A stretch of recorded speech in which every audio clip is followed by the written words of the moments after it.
Yes, Madhavi, now we can start. Good evening, everyone. I welcome you all in online lecture series MA Semester 3 English organized by Vasantrao Naik, Government Institute of Arts and Social Sciences, Nagpur, Rajkumar Kevalramani Kanya Mahavidyalaya, Nagpur, and JM Patel College, Bhandara. Today, we have among us Dr. Yogesh Sarode as a resource person. Sir is working as an assistant professor in English at Jeevan Vikas Mahavidyalaya, Devgram. He has done his BE in mechanical branch and MBA too. Sir has coordinated IQSC and RUSA for his institution. He is active in social domain also. Sir has completed his minor research project funded by UGC in 2015. Today, he will have his presentation on Walt Whitman and Emily Dickinson. On behalf of the host institution, I welcome you, sir, and request you to conduct the session. Over to you. Thank you so much, ma'am. Thank you so much for your wonderful introduction. Am I audible, ma'am? Yeah. Okay. At the outset, I express my thankfulness to all the respected principals of three hosting colleges who organized this online lecture series for MA second year. I must thanks all the conveners of three colleges, particularly Dr. Karthik Panikkar sir, Dr. Singhel sir, and Dr. Madhvi Mohril ma'am for allowing me and giving me a chance to share on this platform. So thank you so much. Friends, as the topic for today's discussion is Walt Whitman's Song of Myself from Leaves of Grass, and there are 9 poems prescribed by the university in our syllabus. Second topic that we are going to cover today is Emily Dickinson's. Again, there are 3 poems. So based on Whitman's 9 poems and Dickinson's 3 poems, we will try to analyze Whitman and Dickinson considering their time limit.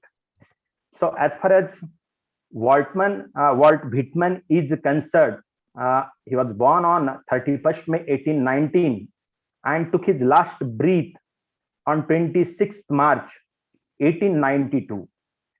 A span of 72 years he lived life. He was an American poet, essayist, journalist. As a humanist, he was a part of transition between transcendentalism and realism, incorporating both views in his work.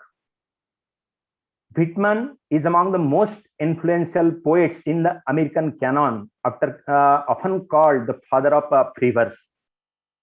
His work was controversial in its time, particularly his 1855 poetry collection, Leaves of Grass, which was described as the obscene for its over-sensuality. Whitman's own life came under scrutiny for his presumed homosexuality. Whitman's major poetry collection, Leaves of Grass, was published in 1855 with his own money and became well known. The work was an attempt at reaching out to the common person with an American epic.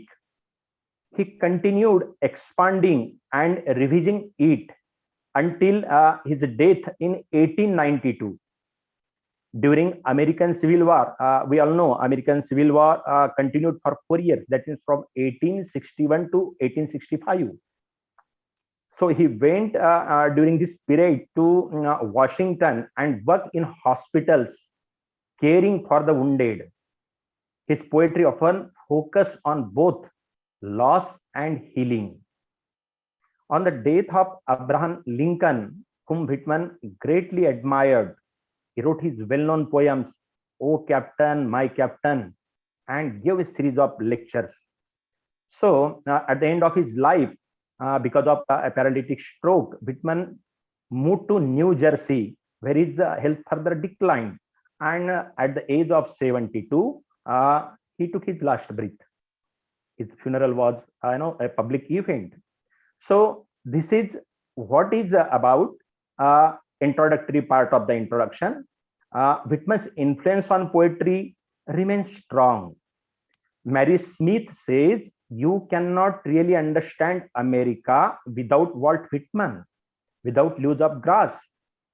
He has expressed that civilization up to the date, as he would say, and no student of the philosophy of history can do without him. Again, one modernist poet, Ezra Pound, calls Whitman as America's poet. He is America. So such a critical remarks were there for Walt Whitman, and from this we can judge how important Walt Whitman was during those days in America.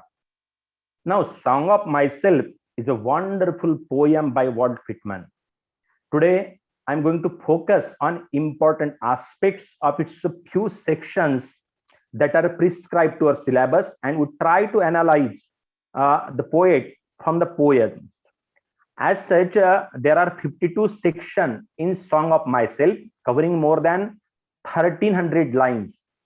In our syllabus, there are only 9 poems, that is song number 16, 17, 18, 20, 21, 22, 24, 30, and 32 out of 52 poems from the Song of Myself. Let us see, but before going to see his prescribed poem, we cannot neglect his first one, which gives the introduction of Song of Myself. On slides, I have taken one poem on each slide. I will just slightly touch the poems, because if I go throughout the poem, it will take a lot of time because poems are longer. I have to just touch the poems, and from these poems, I will try to analyze Walt Whitman. So on PPT also, I have taken two stanzas of each poem. So song number 1, which is an introductory poem of Walt Whitman in Leaves of Grass, Song of Myself, is, see, all his poems are in free verse. How systematically he writes. He says in first poem, I celebrate myself and sing myself, and what I assume, you shall assume. For every atom belonging to me, as good belongs to you. Now see, here there is a repetition of I. I celebrate myself means, with the famous opening line, I celebrate myself and sing myself, Walt Whitman begins this poem with one of its primary subjects, the idea self, the idea of self, and by extension, the relationship between the self, that is I, and everything which is not self, that means you. So in an amount of leisure, I lean and loaf, the poet considers both abstract metaphysical things, that is soul, and mundane physical things, that is spear of grass. Every atom of his being, he says, including his tongue, was formed in America. His family goes back 4 generations in the States, because in the poem he mentions, I'm now 30 years old in perfect health and harmony. Healthy at 30 years of age, he begins his poem and intends to not stop writing until his death, until he takes his last breath. Creeds and schools are in abeyance. That is, Whitman has left his preconceived notion at the door and asked a reader to the same. This journey is intended to free all parties from the preconceived notions and artificialities which prevent human connection. Now, on next slide, there is a song number 16. Next slide is song number 16. Yes, sir. The poem says, I'm of old and young. What Whitman says in this poem, from all his poem, we come to know that he has a universal type of concept, just like Rashtrasanta Tukadoji Maharaj. what Tukaji Maharaj says, सबके लिए खुला है मंदिर यह हमारा, आओ कोई भी पंथी, आओ कोई भी धर्मी. इस प्रकार का approach Walt Whitman possesses, and the same he writes throughout his poem. See, in song number 16 also he says, I am of old and young, of the foolish as much as the wise, regardless of others, every regardful of others, maternal as well as paternal, a child as well as a man, stuffed with the stuff that is coarse and stuffed with the stuff that is fine, one of the nation of many nations, the smallest, the same, and the largest of the same.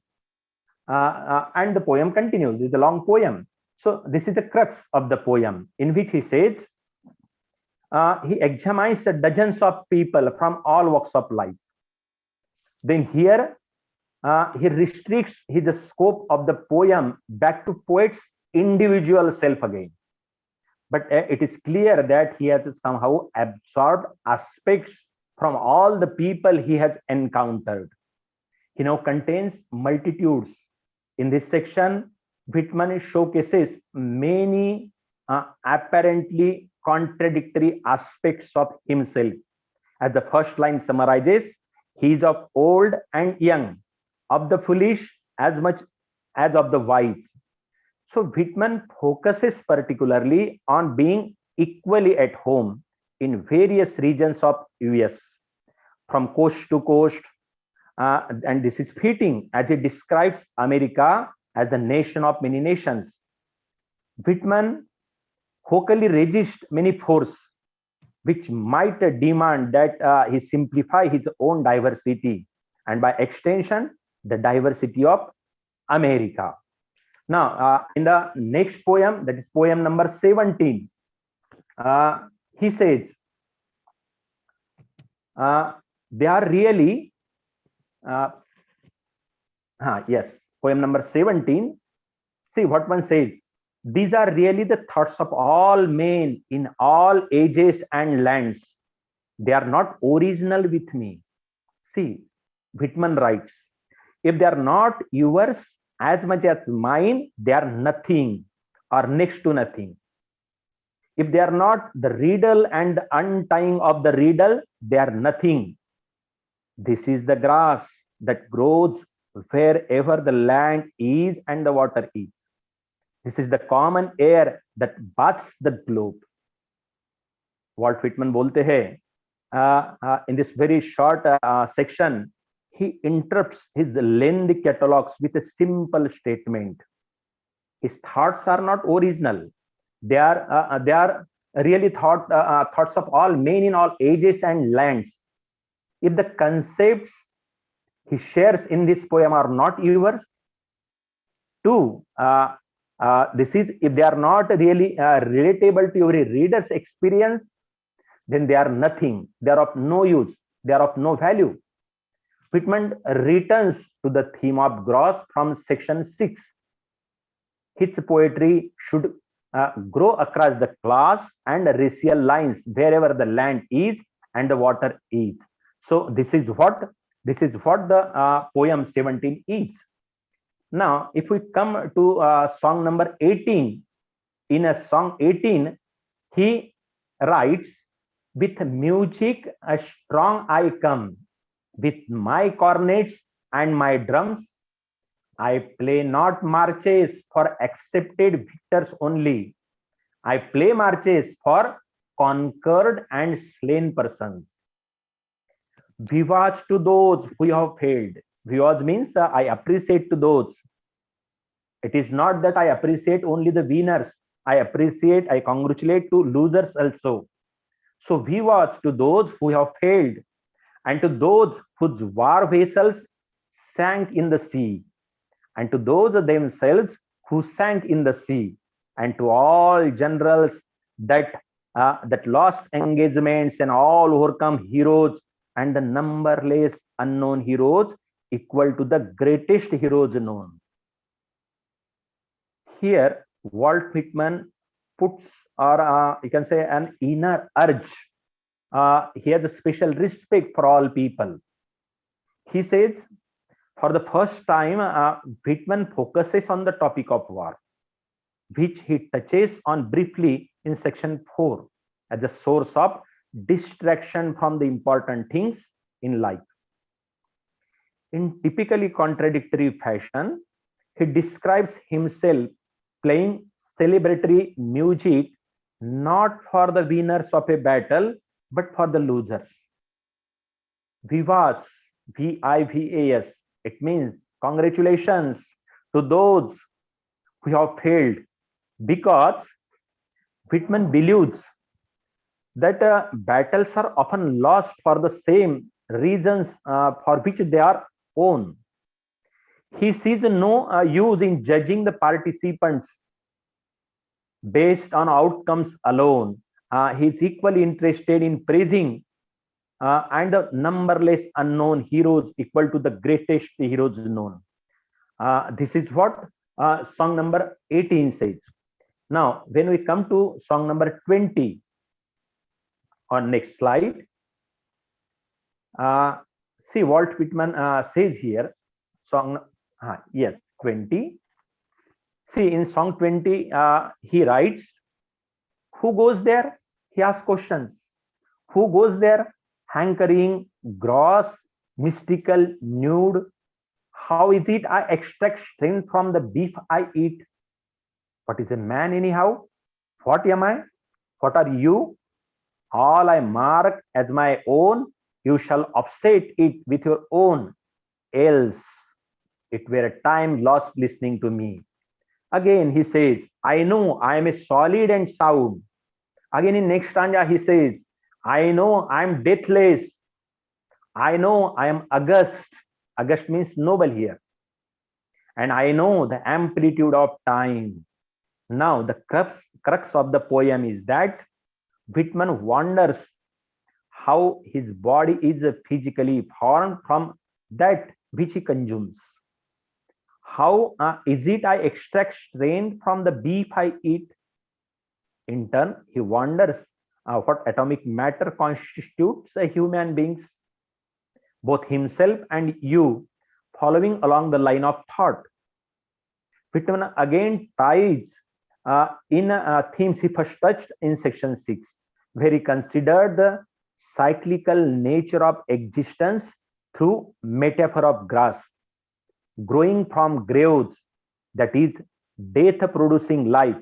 He is august, or you can say noble and deathless, has existed before Adam forms and will continue to exist after so-called death of himself. Whitman builds on this foundation and extends its implications to the religious and social spheres. He will wear his hat inside if he likes. He sees no reason to adhere to religious sentiment because he cannot be truly destroyed in any way that matters. It does not matter whether Whitman comes into his own today or in 10,000 or in 10 million years. I can cheerfully take it now, or with equal cheerfulness, I can wait, because it does not subscribe to the temporal restraints of life and death. He can live freely in the now without restriction. This is what he says in song number 20. Now, when we come to song number 21, this is a very interesting and very meaningful poem of Walt Whitman. Here he says, I am the poet of the body and I am the poet of the soul. The pleasures of heaven are with me and the pains of hell are also with me. The first I graft and increase upon myself. The latter I translate into a new tongue. I am the poet of the woman, same as the man. And I say it is as great to be a woman as to be a man. And I say there is nothing greater than the mother of woman. This is what the poem is. See, here Whitman considers himself as a poet of well contradictory aspects. the body and the soul, heaven and hell, woman and man. Addressing you, again, he wonders if you think you have achieved some special place in society. Have you outstripped the rest? Are you the president? Such a distinctions, he reminds the reader, are transitory and trifling. Whitman situates himself as a more primitive force released by time, and that walks with the tender and growing night. The rest of the section is hidden and ritual-like. In repetitive language resembling prayer, the poet addresses night first, then earth in its many aspects, asking the latter to smile for your lover comes. Both sections are erotically charged. The night is mad summer, naked night, and rich apple blossom earth, because there are reference in the poem here, which I have not read, but it's a long poem. So I have read first two stanzas and 1-2 lines at the last. So the night is mad summer naked night, and the rich apple blossomed earth has given Whitman love, which he wholeheartedly returns. This is what the poem 21 says. Now, when we come to song number 22, see what he writes in this poem. First, I will touch all these poems in short, and will come to the conclusion or analysis of Walt Whitman. In song number 22, he writes, "You see, I resign myself to you also. I guess what you mean. I behold from the beach your crooked, inviting fingers. I believe you refuse to go back without feeling of me. We must have a turn together. We must have a turn together. I undress, hurry me out of sight of the land, cushion me soft, rock me in a billow drowse, dash me with amorphous weight. I can repay you." Again, here he says this. This is important sentence in the poem. I am not the poet of goodness only. I do not decline to be the poet of wickedness also. So he speaks of both goodness and wickedness also. He says, I am not only of good, I am also bad. Means he does not neglect both aspects of the society. What he says, having loved the night and the earth in section 2, Whitman turns to sea in section 2. In language which evokes section 5, where Whitman describes his soul making love to his body. The poet tells the sea, we must have a turn together. The ocean, यहाँ पे what Whitman makes personification also to some extent. He treats all natural objects as if they are his friends. The ocean rocks the naked poet with language, evoking human sexual intercourse and ejaculation. See what he says. Dash me with enormous weight. I can repay you. I can repay you. Whitman links the ocean's constant state of change, its tides, its ability to storm one day and be calm the next, to expand and to contract to himself. Like the sea, he flows in and out of the boundaries himself. He is a partaker of influx and efflux. In one of the more difficult portions of the poem, Whitman states his open intent to be a poet of wickedness as well as goodness, to embrace the entirety of the human experience as the primordial forces of night and earth and ocean do. One cannot cherry pick up pleasant things from the bad. In the same way, the earth is beautiful, but also compost the dead and disgusting material. The unflagging pregnancy of the now sometimes produces repellent things. Still, for Whitman, the mystery is less than bad things exist, and more that anyone could be considered wicked. A mean man or an infidel in light of the absolute wonder of the universe. Now, to some extent, the discussion of the poem may think confusing, but first of all, I will have to tell the meaning of the poem, and in total, then we'll try to analyze Walt Whitman. Now, in song number 24, he says, this is again important. In song number 24, which is the 10th slide. Yes, he writes, Walt Whitman, a cosmos. He writes the spelling K-O-S-M-O-S, not C-O-S. A Manhattan, the sun, is a reference. Cosmos, Manhattan, turbulent, fleshy, sensual, eating, drinking, and breeding. Now, again he says, divine Yama inside and out. This is core sentence of the song. Divine Yama inside and out. I make holy water I touch or am touched from. The scent of these armpits, aroma finer than prayer. See, very important. He says he has a lot of gravity for the aroma of armpits, just like prayer. This head more than churches, Bibles, and all the creeds. This is what the poem is. In section in song 24, he says, in this extremely important section, the poet speaks the name of his subject for the first time. Walt Whitman, a cosmos of the Manhattan, the sun. He introduces himself like a Greek epic hero, and including his place of birth. While Whitman considers himself as a cosmos, a new universe into himself, he is also physical, fleshy, sensual, eating, drinking, and breeding.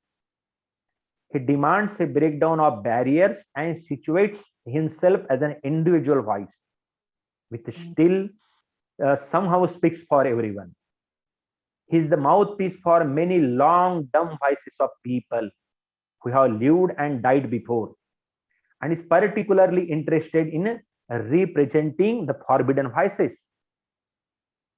As he says in section 22, he will be a poet of goodness and wickedness alike. Above all, Whitman is peculiarly both physical and spiritual.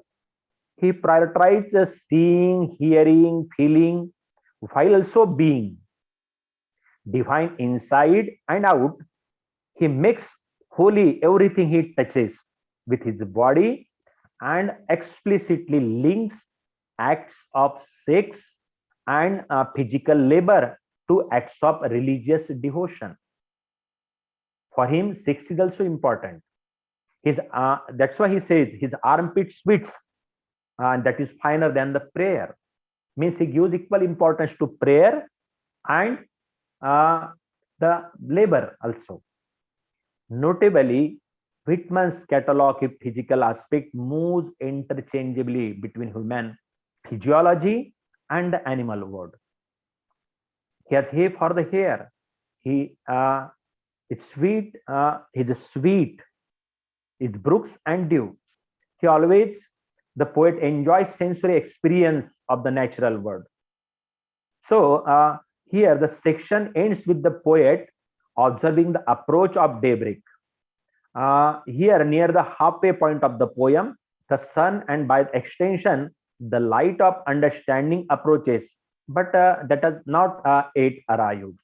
Now in song number 30, again two poems are remained.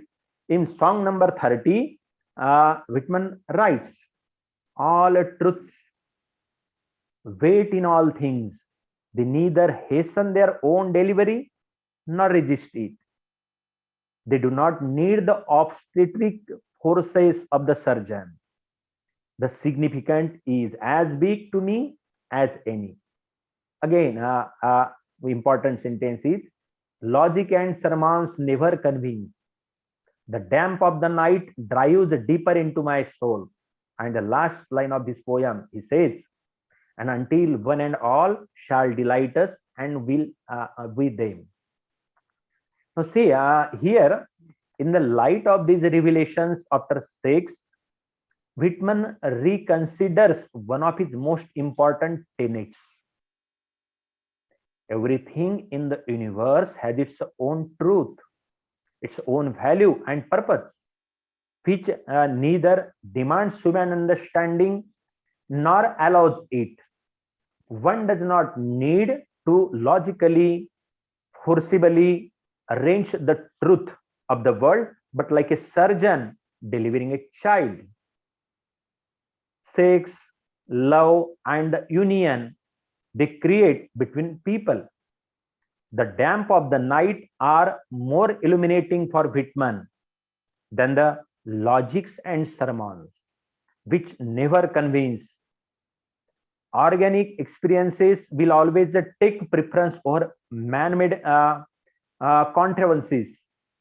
The calm after sex settles and enhances Whitman's thinking. This is important. The calmness after sex enhances Whitman's thinking. Sensual relationship, he concludes, not only delight us in the moment, they help us discover truth, which for Whitman is self-evident. This is what is the crux of this poem, song number 30. Now, in song number 32, he writes, I think I could turn and live with animals. They are so placid and self-contained.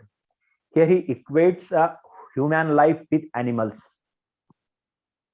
He says, animals are equally happy like human beings. Says, I think I could turn and live with animals. They are so placid and self-contained. I stand and look at them long and long. They do not sweat and whine about their condition. I mean, they do not complain. They do not lie awake in the dark and weep for their sins. They do not make me sick discussing their duty to God. Again, he says, not one kneels to another. Whitman बोलते हैं कि कितने अच्छे होते हैं animals, न complain करते हैं, न उनको ईगो होता है, न न न डिससैटिस्फाइड होते हैं. Not one is dissatisfied. No one is demented with the many of moving things. No one has possessive power, possessive interest. मुझे ये होना वो होना. No one is respectable or unhappy over the whole earth. So they show their relations to me and I accept them. I wonder where they get those tokens.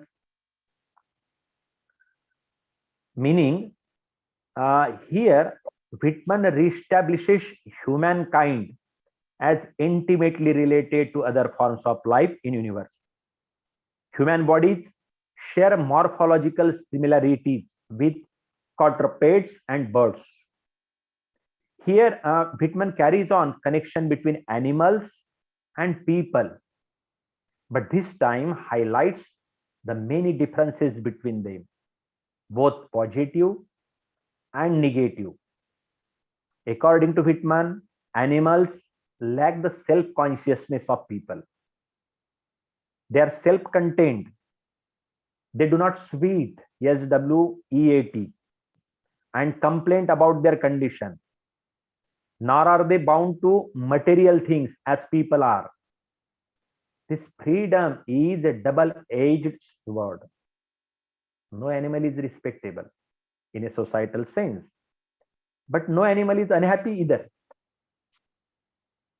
Taking a stallion, young horse, as a subject, Whitman considers how lovely and free it is, and how much both he and the horses enjoy working as a team. But though Whitman enjoys the time spent with the stallion as a horse and rider, he uses him. But a minute, then I resign you, he says in the poem. He is confident that despite the stallion's speed, he can outstrip him, even when he is standing or sitting still. Thus, from the above 9 poems. No, these are all about poems. I have read all poems, told their crux in short. No, from all these 9 poems, we will try to analyze Walt Whitman. Different section of the poem Song of Myself are pregnant with meaning. Whitman observes life and presents it in the poem. He is the poet of self, though it seems to us that soul, self, and body are 3 different identical words. But Whitman, like a mystic, tries to unite these 3 into oneness, which is immortal. Whitman's self is organized with his soul and body, and his soul and body are not 2 different things. So he says, the soul is not more than the body. He also says that the body is not more than the soul also. There are 3 important things, or main speech in poem, in the Song of Myself. One is the idea of the self, and the other is the identification of self with other self. And the very last one is a individual self's journey towards universe and divine self. Now, friends, we have seen all these poems. From these poems, we can analyze Walt Whitman. That apart from these poems, there are other 52 in total poems also. When we read all his poems, we come to know that Walt Whitman is a free verse poem, is a realistic poem, is a democratic poet, a realistic poet, is a poet of common man en masse, is a poet of love and sex, poet of mission, mystic poet, poet of nature also. And important is he was a representative poet of America, and his Leaves of Grass was one of the melting pot, was considered as a literary melting pot in America in those days. So when Walt Whitman as a poet of love and sex is considered, we see Walt Whitman is a free and forceful singer of sex, along with democracy, science, and religion. Love and sex are the dominant and constant themes of Whitman's poetry. He regarded love to be the kelson of universe and called his Leaves of Grass or the Song of Sex, Leaves of Grass, Song of Sex. Some contemporary readers, shocked by his free and frank treatment of sex, and they wanted that some of these part of the poems be deleted, should taken out. But Walt Whitman refused to do so. Walt Whitman praised love because he believes that it is necessary for thorough understanding of the universe.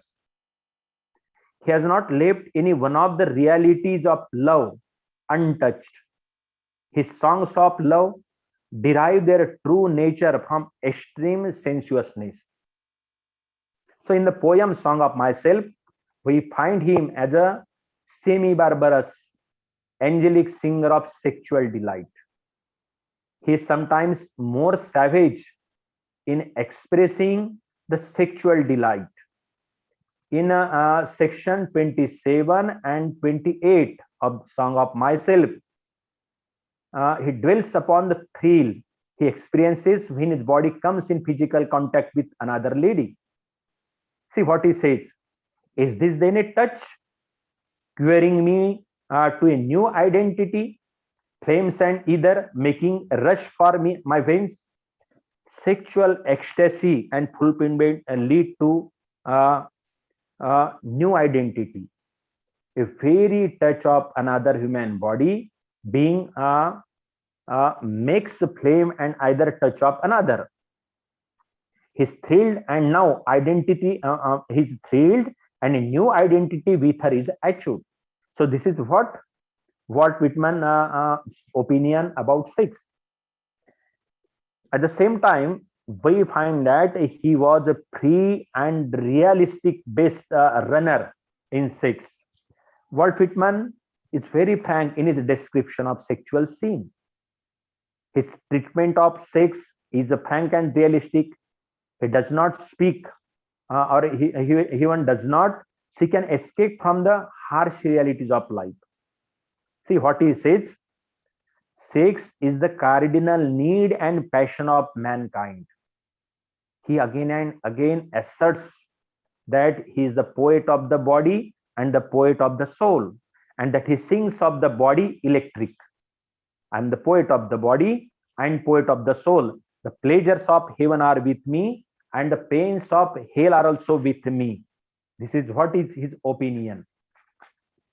Then we come to know that in Song of Myself, in section 2, he speaks about few light kisses, few embraces. In section 3 also he speaks of a woman spending night with him. In this way, we can say that Walt Whitman was the poet of love and sex. He thought love and sex was the cardinal need of the human body if you want to survive or if you want to live. Now, when we come to another characteristics of poem, we come to know that he was a mystic poet also. A mystic is thoroughly anti-rational and anti-scientific in temper. He distrusts reason and intellect. The world of reason has no meaning for him. He looks beyond it. He realizes truth not by reason, but by intuition, by inspiration, and by his mystic experience. Whitman is not a mystic philosopher in the traditional philosophic sense. He's a mystic in art. His mysticism arises out of his observation of life and death, about man's spiritual and material predicament on the earth and life beyond physical reality. Now, this is what is his mysticism is. As far as Whitman is considered, a mystic is also convinced that the human soul is eternal. It is the body which dies, the soul lives on. As P.B. Shelley says, death is merely a transformation, and the soul comes to this world from the eternal and assumes particular form.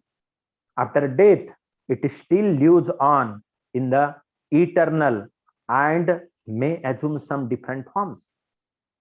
So needless to say that Whitman is a poet of mysticism. Now, when we come to his third characteristic, that he loves nature also. He was a nature lover poet. The proofs of this we can find from his poems. Whitman loves nature. Nature had its own origin in his in his life.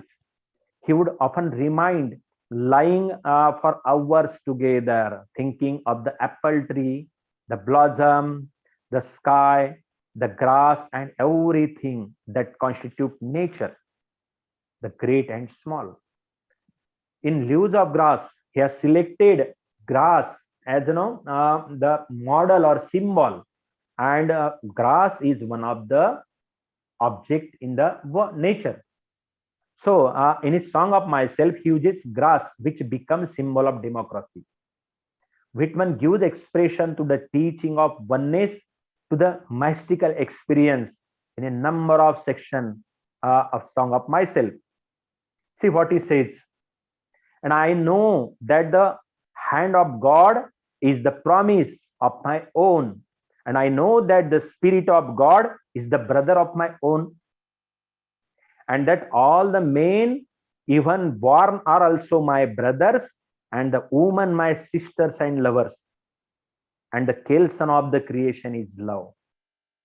In here, the poet remembers on earlier occasion when he lay there on grass on a clear sunny morning. So he was much interested in nature. Again, one Calamus plant is there. He uses in his song of myself. In this section, Calamus plant or grass symbolizes the primary or privacy of friendship. Not privacy, intimacy of friendship. It grows and everywhere like common grass, but in path untrodden. Thus, this calamus plant symbolizes that real friendship is rare and uncommon. Again, the sea and other water animals are mentioned in many of his poems, which symbolizes some value, some meaning. See, image of great importance is the sea, along with the related water images. There are rivers, lake and ponds, lands. All this symbolizes the body, and the sea symbolizes the soul. Walt Whitman is very frank in his description of sexual scenes, which we have seen earlier, because all these scenes are from nature. Again, he uses birds. He mentions about birds in his poems. So the mockingbird, the thrush, and the hawk are the three birds which appear again and again in the poem Song of Myself. In mockingbird, that the mockingbird symbolizes love, the hawk symbolizes democracy, and the thrush symbolizes religion. The earth, the sun, and the moon and stars appear frequently in groups or separately in the poem. So from all these, we can say that Walt Whitman was poet of nature also. Now, when we consider his last characteristics, that he was a representative of America. His Leaves of Grass was one of the epic of America, guide of American people in those days. See, when we talk about a representative American poet about Whitman, we find Walt Whitman has presented himself in many-sided way. He has been called as the poet of family and home, as well as the poet of free love and unrestrained sexuality. And for this reason, his poetry has been greatly criticized as the poetry of barbarism. When we read the poems of Whitman, we come to know that his poem is really democratic. His poems are democratic, and these all have personal elements in it. Many people calls him as the singer of sex. His Leaves of Grass is America's linguistic melting pot. It is known as the Bible of democracy, the epic of modern age, and Walt Whitman it's called the poet of American democracy. So, Leaves of Grass is no doubt the melting pot. When many critics have argued with Whitman's view of his work. Immediately after the publication of Leaves of Grass, Thoreau welcomed it as a very brave and American, while Rossetti called it the poem of American nationality, a work which catches its flame from the fire of Americanism. As we need to study the Iliad and Odyssey to understand Greece, in the same way, Whitman's Leaves of Grass help us to understand America. In other words, the Leaves of Grass is the epic of America, the epic of science and democracy. It holds a mirror to contemporary American life, and Whitman as the poet of America, the poet who most faithfully and comprehensively reflects the nature of a culture, the life, and the spirit of America. To understand Whitman is to understand America. And this is the highest tribute that can be paid to the poet of any nation, because all great poetry is basically and fundamentally national and emits the peculiar fragrance of the soil in which it is produced. In fact, Whitman heard America singing, as he tells us in the poem, I hear America singing. I hear America singing, the varied carols I hear, the carpenter singing, as his measures, his plank or being, the mason singing his, as he makes ready for works or leaves of works. See, this is what his opinion about all creeds, all artisans. He treats all people equally. Now, when we talk about again America, Whitman's poetry reveals the soul of America and it sings of throes of democracy, of the modern man, of the average man, of the en masse, common man, Aam Admi. His poetry contains memorable panoramic processional pictures of American people and American scenes. The blacksmith, the Negro, the butcher, the farmer returning from fields, soldier keeping watch on battlefield, then prostitute, the prisoner, and hundreds of others. Varied occupations and trades are enumerated in its pages with an equal vividness. House building, ship joining, mining, iron smelting, stone cutting, etc. The whole wide range of American physical scene is brought before us. The northern ocean, Nigeria, Georgia, the long coastline of the Pacific, his long line convey the sense of teeming America. So, as far as Walt Whitman is considered, we can say Walt Whitman is not just the poet of America. He crossed all boundaries of America. He was the poet of mission, mystic poet, poet of nature, and as a representative poet of America. And his Leaves of Grass was America's linguistic melting pot. So this is what I try to focus on Walt Whitman. Friends, if you have any queries, we can discuss at the end of session. But before that, I have to sum up that second topic also. Now I will sum up within 10 minutes now. Now, our next topic is Emily Dickinson. Emily Dickinson. Am I audible?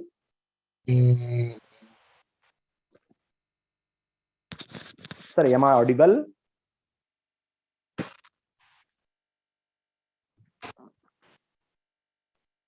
Yes, sir.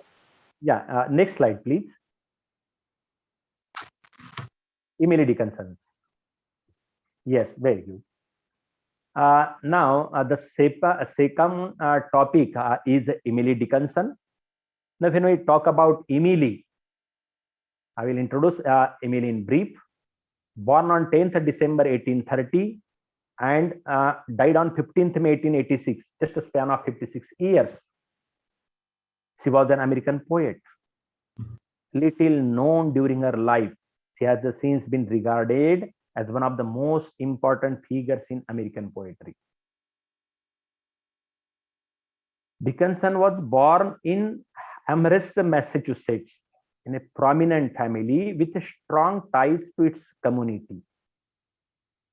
But evidence suggests that Dickinson lived much of her life in isolation. Considered an eccentric by locals, she developed a liking for white clothing and was known for her reluctance to greet guests, or later in life, even to leave her bedroom. So we find Dickinson's life was in isolation. Dickinson never married, and most of friendship between her and others depended entirely upon correspondences. Her poems were unique for the era.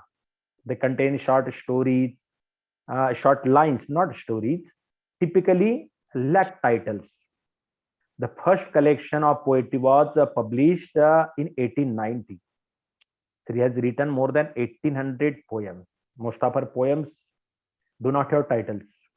They are just known by its number, out of which 3 poems are prescribed in our syllabus. 1800 poem में से 3 poem अपने syllabus में हैं. Those are Because I Could Not Stop for Death, poem number 712, 712. Her second poem prescribed is The Last Night That She Lived, poem number 1100. And third one is My Life Closed Twice Before Its Close, poem number 1732. Now, most of her poems deal with the theme of death, God, immortality, and nature. Now, we will first see her 3 poems in short, and we will conclude on the basis of her 3 poems. See her first poem, that is poem number 712. See what she says. If we see her background, we find there is a darkness in her life, only isolation, no greeting, no meeting in society. So naturally, negative thoughts were flooded in her mind. Now she says, because I have already mentioned that the theme of Dickinson's poem were death, God and immortality, and nature. And the same we find in her poems also. See what she mentions. In the first poem, she says, because I could not stop for death, he kindly stopped for me. The carriage hailed, but ourselves, and immortality. Again, this is a poem of 6 stanza, but I will just touch first stanza. See what she says in this poem.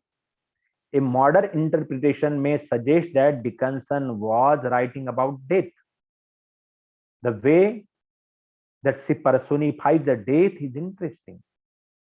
The speaker seems to welcome death and even compliment him on the manners and appealing personality.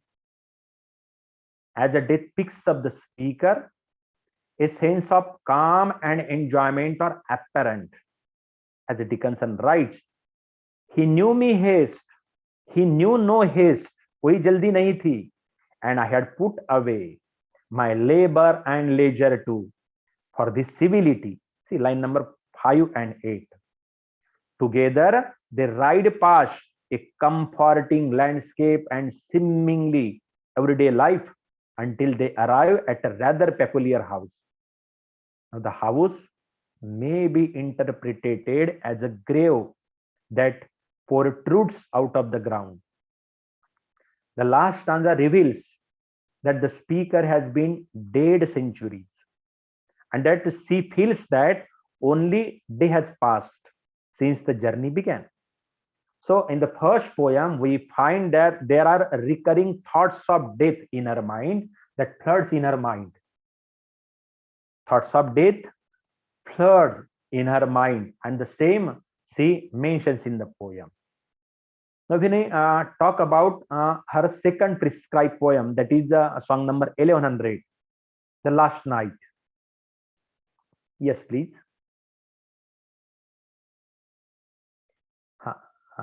Song number 1100. This is the second poem out of 1800. See what she writes. The Last Night. कोई poem को title नहीं है. All poems are known by its number. So it is 1100 number poem. The last night that she lived, the last night that she lived, it was a common night.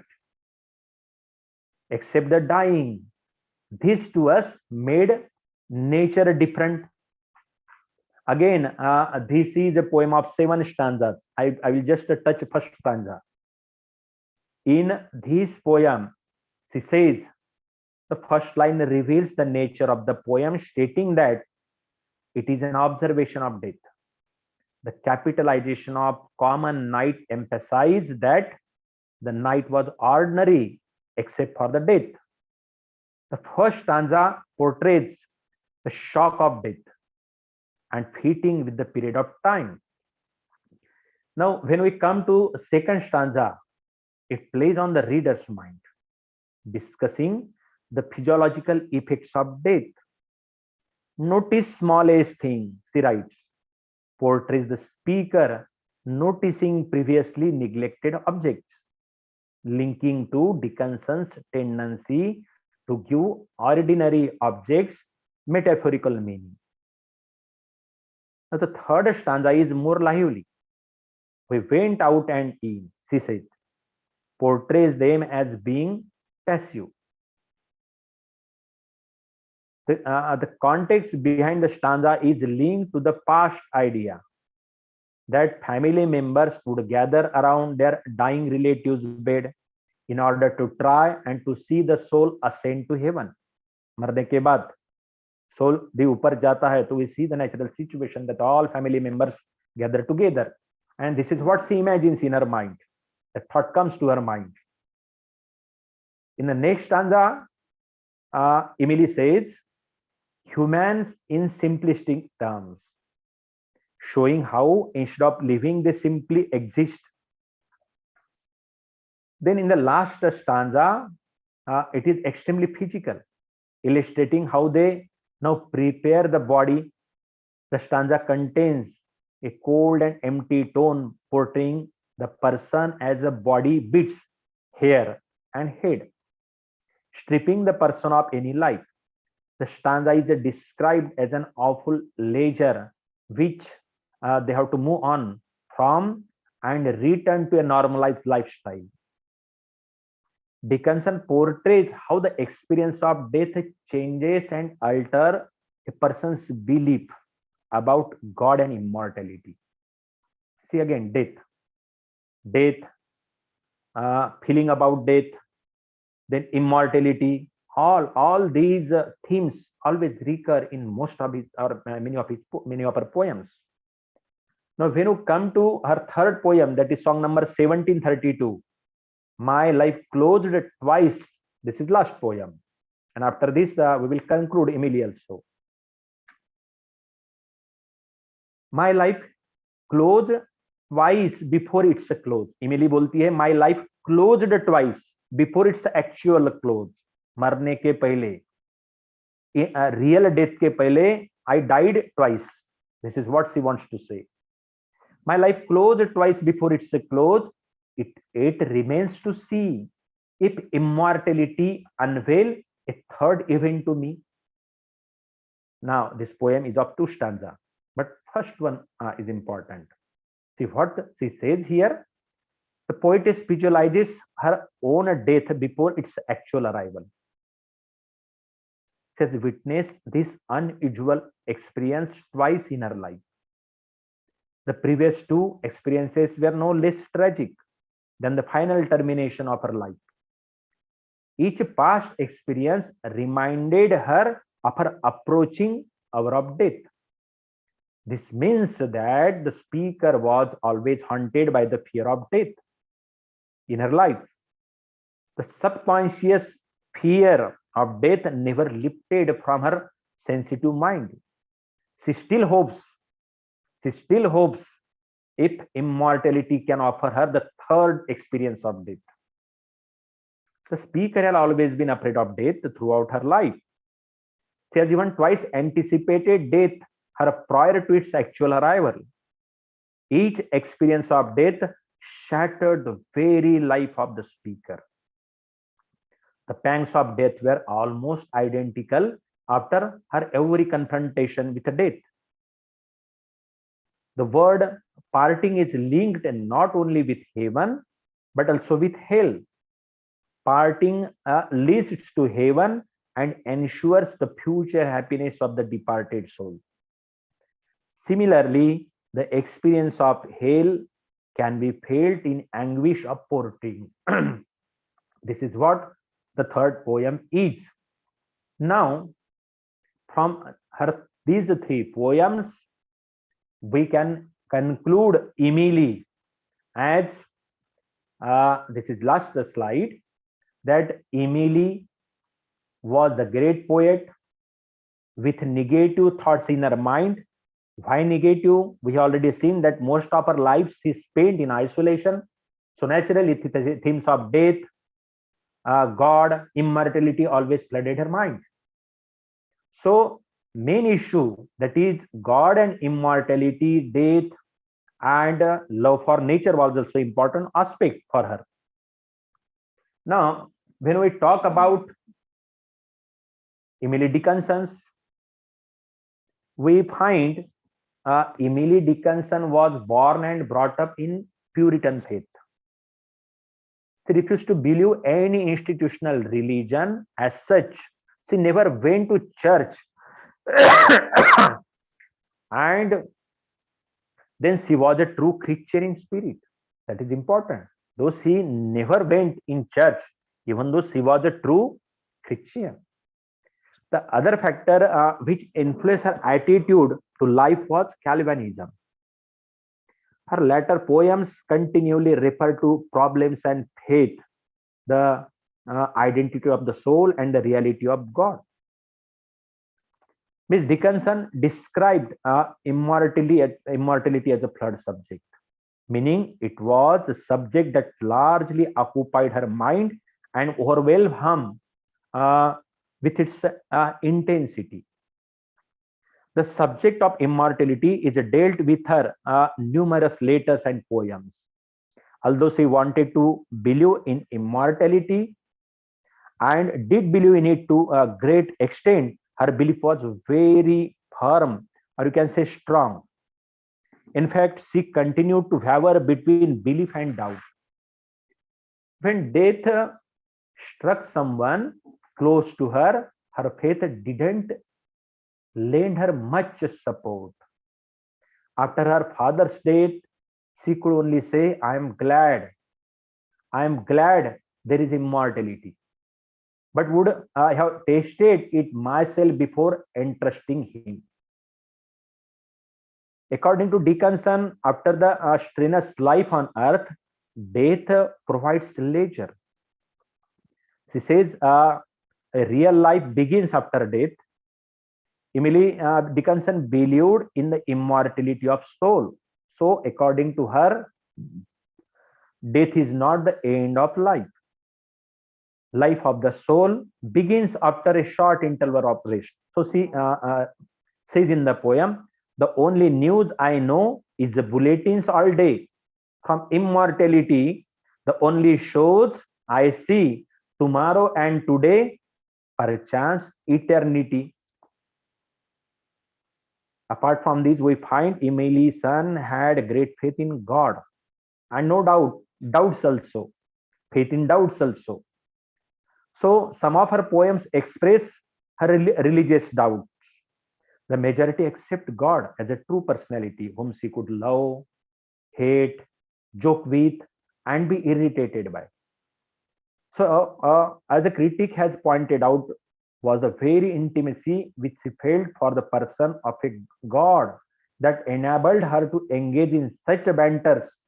Mainly, she accepted God as the omnipotent ruler and respected the supreme majesty of God's person. The concept of God as a heavenly father only raised a series of questions in her mind. So, this is what Emily Dickinson about Emily Dickinson is concerned. So my point here is that from all these three poems, and apart from these three poems, if we read the literature of Dickinson, we find in every poem, we find the concept or the theme of God and immortality, or a death, or to some extent, treatment to nature. In this way, we will summarize Emily Dickinson. So friends, my discussion is already over. I tried my best to focus on all aspects of both Walt Whitman and Emily Dickinson also. If you have any queries, the session is open. Thank you. If some student wants to ask any question to sir, he or she can, please.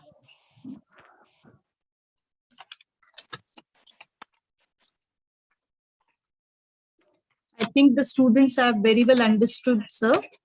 Okay, thank you. So, thank you so much, sir, for this wonderful session.